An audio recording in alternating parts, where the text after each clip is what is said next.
Channel से सभी जितने भी हमारे व्यूवर्स हैं उनका मैं स्वागत अभिनंदन करती हूँ।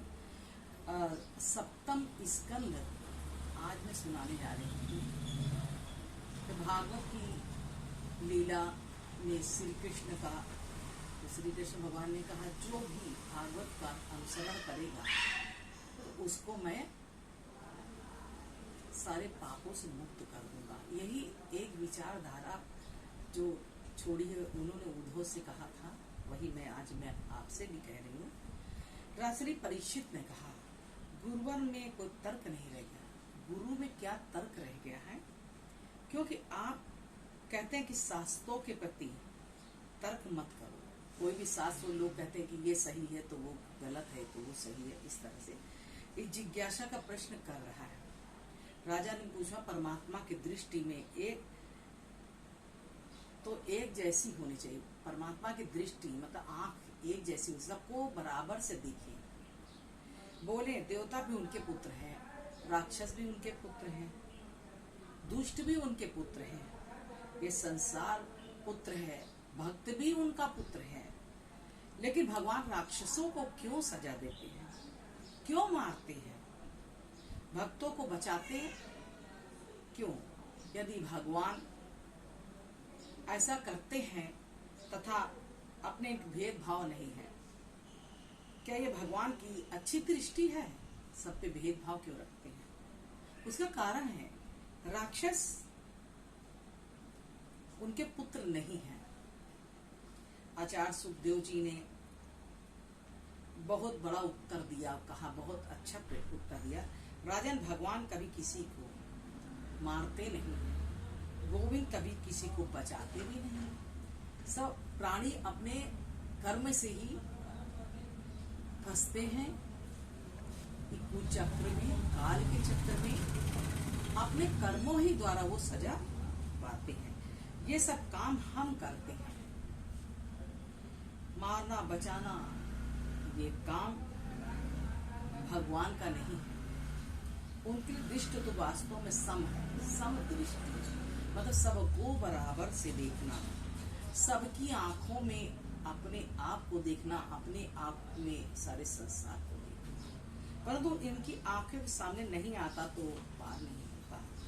जब तक मानो इतना जरूर है कि अपनी आंखों के सामने आने वालों को मेरे गोविंद बहने नहीं देते। इसलिए हमारे संत कहते हैं परमात्मा का चिंतन करो, परमात्मा को याद करो, पूजा पाठ करो, गुरु से भगवान का नाम लो, जो वो दे वही नाम जपो, वही तुम्हारा इकट्ठा होगा। रोजाना वैसे पूजा करने से कोई फायदा नहीं है जब तक शास्त्र का तुम्हें ज्ञान न हो।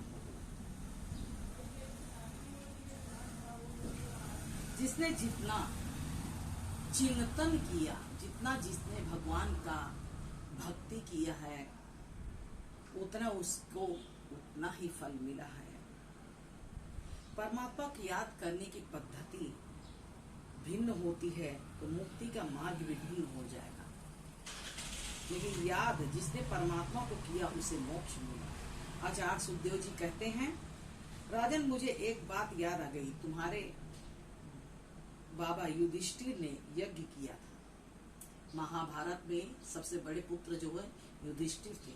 उन्होंने बड़ा यज्ञ किया था जिसका यज्ञ का नाम था राजसूय यज्ञ। उस यज्ञ में प्रश्न हुआ कि परीक्षित की अपने पूजा किसकी की जाए। उन्होंने यही प्रश्न किया किसकी पूजा किया जाए।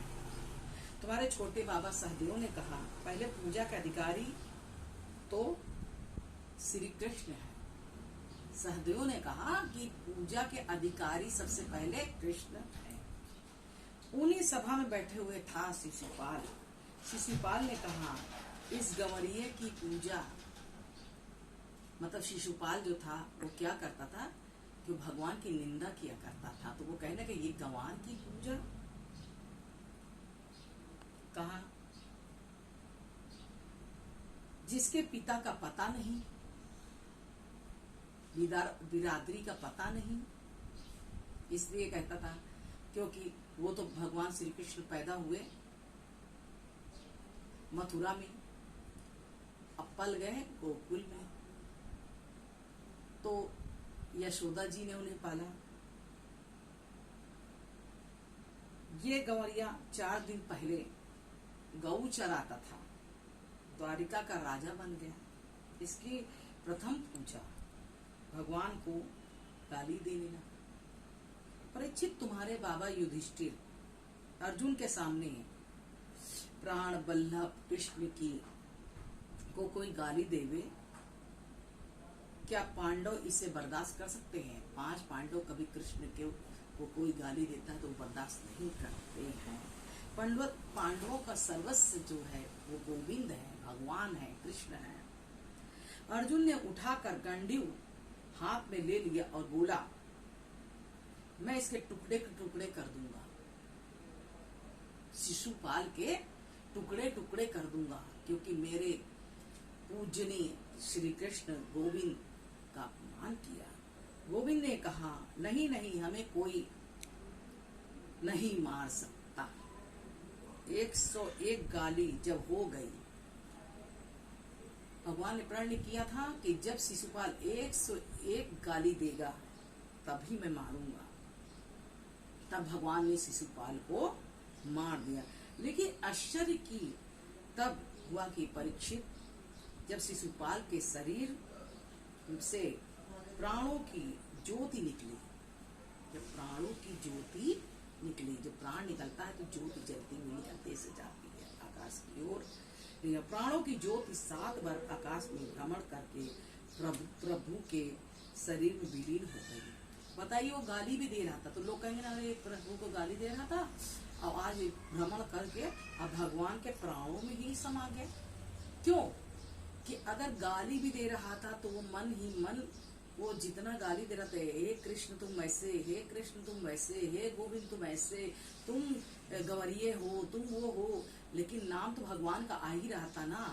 तो प्राणनाथ का नाम तो बार बार आ ही रहा था, तो चाहे वो दुष्ट ही क्यों ना हो, जब नाम लेगा भगवान का, ईश्वर का, तो वो जानते हैं कि तुमने अच्छी तरह से नाम लिया हो या बुरे ढंग से भी नाम लिया हो, तब भी मैं तुम्हें मिलूंगा।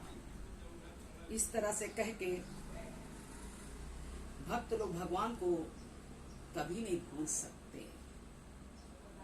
इस तरह से करके भजन किसने किया, किसने मुझे याद किया, किसने मेरा दर्शन किया, भगवान सब कुछ जानते हैं। इसी तरह इस पापी को नरक में करोड़ों वर्ष सड़ना चाहिए था।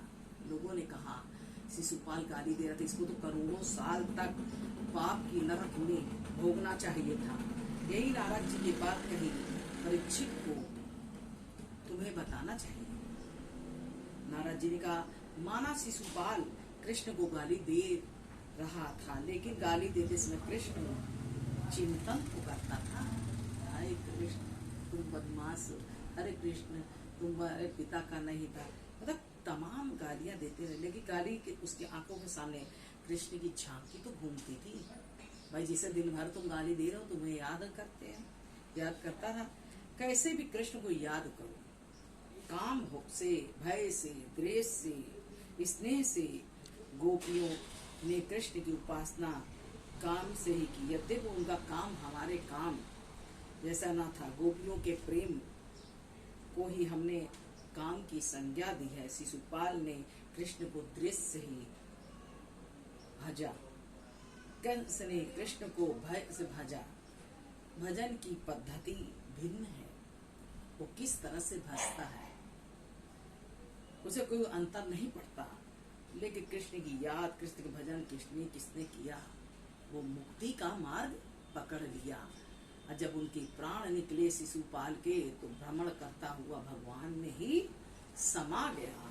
कोई उनका मित्र मानकर भजन करते हैं, कोई उनको उनका भजन स्वामी मानकर करते हैं, कभी स्वामी मानकर ही करते हैं, सखा मानकर उनका भजन करते हैं, तो कोई उन्हें शत्रु मानकर भी भजन करते हैं। लेकिन भगवान कहते हैं कि जिसने मेरा नाम लिया, चाहे वो कुदृष्टि से ही लिया हो, चाहे कुवाक्य से लिया हो, लेकिन हमारा ही है। जो हरि का भजे सो हरि का होई। लेकिन भगवान परीक्षित को प्रेमी मानकर, पति मानकर, पुत्र मानकर, स्वामी मानकर तो भजन सभी करते हैं, लेकिन शत्रु मानकर भजन करना सबकी वश की बात नहीं है। शत्रु मानकर तो वो ही भज सकता है जिसकी बाजू में ताकत हो। शत्रु मानकर जो भजन कर सकता है जिसके ताकत हो। तो इस तरह से शिशुपाल की तो ताकत थी। मैं तो बरियाऊंगा, देखूंगा, इसी में याद करूंगा। लेकिन कहता हूँ भक्त लोग भगवान की याद जितनी करते हैं उनसे कहीं ज्यादा याद राक्षस लोग करते हैं। जितना भगवान को भजने वाले करते रहते उतने ज्यादा राक्षस भी करते हैं। या कहूंगा परीक्षित, भक्त लोग भगवान को कभी भूल भी नहीं सकते, लेकिन राक्षस नहीं भूलते। प्रसंग एक बार बोलो, मैं आज इसी कथा से अपनी बातों को खत्म करती हूँ। भगवान शिशुपाल को कहने का तात्पर्य है कि कोई भगवान को निंदावश भी याद करे, उसका भजन करे भगवान का, चाहे जिस ढंग से याद करे, तो भगवान उससे प्रसन्न होते हैं और प्रसन्न होकर उसको बख्श देते हैं, उसकी हर बुराई को वो कर लेते हैं। बोलो वृंदावन बिहारी लाल की जय। हरे राम राम राम हरे हरे, हरे कृष्णा कृष्णा कृष्णा हरे हरे, राम राम राम हरे हरे, हरे कृष्णा कृष्णा हरे हरे। कहते भजन भगवान का जरूर करना चाहिए, गुरु से शिक्षा लेना चाहिए और सभी को सुबह शाम दोपहर प्रभु का नाम लेना चाहिए। चाहे वो गलत ही ढंग से ले, लेकिन प्रभु रहे उसमें। आपकी भक्ति क्रोधवश भी होगी तभी भगवान अपनाएंगे तुम्हें। जिस तरह शिशुपाल को मुक्त किया है वैसे हम सब प्राणियों को करेंगे, क्योंकि कलिकाल चल रहा है। कलिकाल में बचने के लिए प्राणियों को, भक्त को भगवान का नाम लेना है। राधे राधे।